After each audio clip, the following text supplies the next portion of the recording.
અરવલ્લી જિલ્લામાં સ્થાનિક સ્વરાજ્યની ચૂંટણીનો પ્રચાર તેજ થયો છે। નવરચિત સાઠંબા ખાતે મુખ્યમંત્રી ભૂપેન્દ્ર પટેલની જાહેર સભા યોજાઈ હતી, જ્યાં મુખ્યમંત્રીએ જણાવ્યું હતું કે નવીન તાલુકો બનવાથી મહત્તમ ગ્રાન્ટનો ફાયદો તાલુકાના વિકાસ માટે થાય છે। આ સાથે વિવિધ વિકાસલક્ષી યોજનાઓથી પ્રજાને મોટો ફાયદો થઈ રહ્યો છે।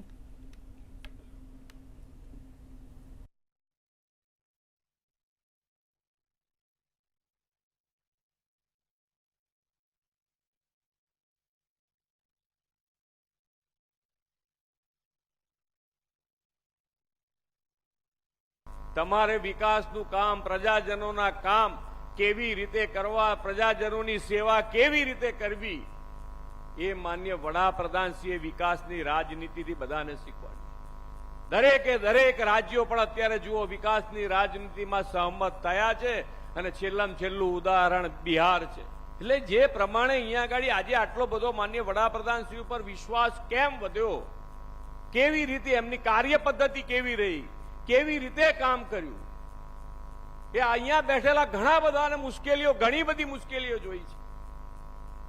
પાણીની શું વ્યવસ્થા હતી, લાઇટની શું વ્યવસ્થા હતી, રોડ રસ્તા, પહેલા મૂળ જરૂરિયાત હતી, જે મૂળ સેવા કરવા માટે જોઈતી સુવિધા, રોજબરોજની સુવિધા, એ પહેલા પૂરી પાડવા માટેની વ્યવસ્થા ઊભી કરી।